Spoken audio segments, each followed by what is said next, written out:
শুনলাম কলকাতায় অনেক ঠান্ডা পড়েছে। আমি কলকাতায় নেই, আমি আছি পুনেতে। এবার বলো, জিভে জল চলে এলো তো? তাই তো আমি শেয়ার করে নিলাম আজকের আলুর দমের রেসিপিটা। আর আজকের মেনুটা ঠিক হয়েছিল আমার মায়ের জন্য। আমার মায়ের পছন্দ কড়াইশুঁটির কচুরি আর আলুর দম। আলুর দমটা একটু ডিফারেন্টভাবেই রান্না করি, তাই এটাই শেয়ার করলাম। হ্যাঁ, দুধ পুলিও ছিল। আর জমে গেল না আজকের খাবারের আইটেমগুলো। মোস্ট অফ দ্য টাইম ডিনারটা আমি করার চেষ্টা করি, আর যখনই করি একটু ভালো কিছু করি।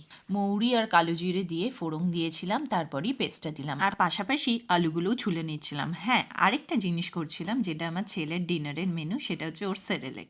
আমার যখন প্রেগনেন্সি 6 মাস ছিল তখন আমার মা বাবা আমার কাছে আসে, আর তারপর থেকে সব রান্না মাই করতো। এবার আমার পালা, তাই ভেবেছি মাকে সব রান্না করে খাওয়াবো যেগুলো মা ভালোবাসে। রান্না করতে করতেই আমি কিচেনটা একটু ক্লিন করে নিচ্ছিলাম আর গুছিয়ে নিচ্ছিলাম। তারপর দেখি আমার ছেলে কান্নাকাটি স্টার্ট করে দিয়েছে। এই যে চলে এসেছে। এটা আগে হতো না। আগে যখন আমি রান্না করতাম ও আসতো আবার চলেও যেত। এখন লাইট আর ক্যামেরা দেখে ও আর যাবে না, ও দেখবে আমি কি করছি। রিসেন্টলি আবার হামা দিতে শিখেছে।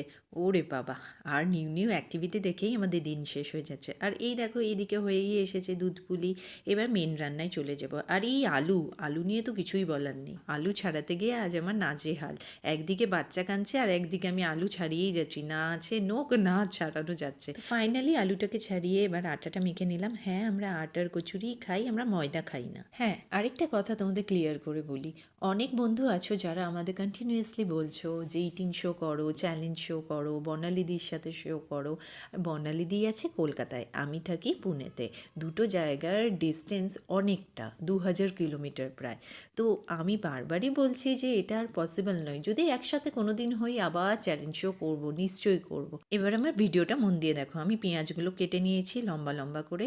আর এই যে পেস্টটা বানাচ্ছি এর মধ্যে আছে পেঁয়াজ, আদা, রসুন, কাজু, চালমগজ, পোস্ত ও লঙ্কা। এখানে আমি নিয়েছি 250 মতন আলু। সেই অনুযায়ী আমি কিন্তু সব জিনিস নিয়ে নিচ্ছি। 2 চামচের মতন নেব টক দই, নিয়ে নিচ্ছি জিরে গুঁড়ো ও ধনে গুঁড়ো। আর এই ম্যারিনেটেড মশলাটা দিয়ে তুমি চিকেন, পনির, মাশরুম, মাটন যাই করো, ইভেন কি ভেজিটেবলসও করো, যে কোনো, খুবই সুন্দর লাগে। এরপর নিয়ে নিচ্ছি বিরিয়ানি মশলা, আর তার সাথে দিয়ে দিলাম একটুখানি কাশ্মীরি রেড চিলি পাউডার। এবার অ্যাড করে নিচ্ছি স্বাদ মতো নুন ও চিনি। আর এই রান্নায় চিনি না দিলে কিন্তু অতটা ভালো লাগবে না, তাই নুন আর চিনির স্বাদটা তোমরা তোমাদের অনুযায়ী দিয়ে দিও। এখানে আমি অ্যাড করছি সর্ষের তেল। আমার কাছে ঘি ছিল না, তোমরা সর্ষের তেলের জায়গায় ঘিও দিতে পারো। ব্যাটারটাকে ভালো করে মিক্স করে নেবো। তারপর অ্যাড করব 1 টেবিল স্পুন মতন ছাতুর গুঁড়ো। এরপর সব কিছু একসঙ্গে ভালো করে মিক্স করে নেবে। তারপর দিয়ে দেবে সেদ্ধ আলুগুলো। আরও হ্যাঁ, লাস্টে একটু ভাজা মশলাও দিয়ে দিও। তো গল্প করতে করতে আলুর দমের মেন স্টেপটাও হয়ে গেল। ম্যারিনেটেড আলুর দমটা তোমরা 30 মিনিট মতন রাখলেই হলো। আর আমার এই রেসিপিটা তোমরা ট্রাই করলে আমাকে কমেন্ট সেকশনে কিন্তু জানাতে ভুলবে না। তো চলো মেন রান্নায় চলে যাই। কড়াইয়ে তেল দিয়ে এবার পেঁয়াজ কুচিগুলো দিয়ে দিলাম। আলুর দমটা রান্না করতে আর বেশিক্ষণ লাগবে না। পেঁয়াজগুলো ভাজা হলেই ম্যারিনেটেড আলুটা দিয়েই একটুখানি কষিয়ে একটু জল অ্যাড করেই নামিয়ে দেওয়া, কারণ আলুটা আগের থেকেই ছিল সেদ্ধ করা। তো স্পেশাল দিন হোক বা বাড়িতে কেউ আসুক, গেস্টের জন্য তোমরা এরকম আলুর দম করতেই পারো। এরপর একটুখানি কষিয়ে একটু গরম জল অ্যাড করলেই হলো। আর হ্যাঁ, তার সাথে নুন আর মিষ্টির স্বাদটা কিন্তু পরিমাণ মতো অ্যাড করে নিও। আগের ব্লগে তোমাদের কমেন্টস পেয়ে আমি খুব খুশি। আমি এক্সপেক্টও করিনি যে তোমরা এতজন আমাকে কমেন্টস করবে, আমার ভিডিও দেখবে, কারণ এতদিন গ্যাপের পর ইউটিউবের ভিডিওর রিচ খুব কমে যায়। তো যাই হোক, আমি খুব খুশি হয়েছি। আমার এই নিউ কন্টেন্টকেও তোমরা অ্যাকসেপ্ট করেছো এবং আগের মতোই সাপোর্ট করে চলেছো।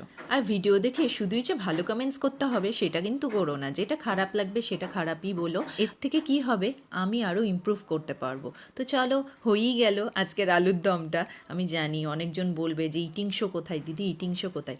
নিশ্চয়ই আসবে ইটিং শো। আর এইদিকে আমি আর কিচেনে থাকতে পারছি না, আমার ছেলের এবার আমাকে চাই। তো মা করে নিচ্ছে কড়াইশুঁটির কচুরি। চট জলদি এসে আমি একটু ভিডিও করে নিলাম। জানি ভিডিওটা একটু নড়ছে, কিন্তু আমি জানি আমার যারা ফ্রেন্ডস আছে তারা ঠিক ম্যানেজ করে নেবে। তো চলো এবার তোমাদের দেখিয়ে দিই।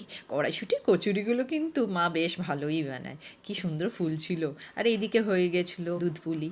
দুধ পুলিটাও খেতে খুব ভালো হয়েছিল। সারাদিন খুব খাটাখাটনি হয়, নিজের জন্য টাইমই পাওয়া যায় না। তারপর যখন দেখি গরম গরম টেস্টি খাবার আমার প্লেটে মা সাজিয়ে দিচ্ছে, মনটা একেবারে গার্ডেন গার্ডেন হয়ে যায়। এই ঠান্ডাতে কতবার পিকনিক করলে তোমরা?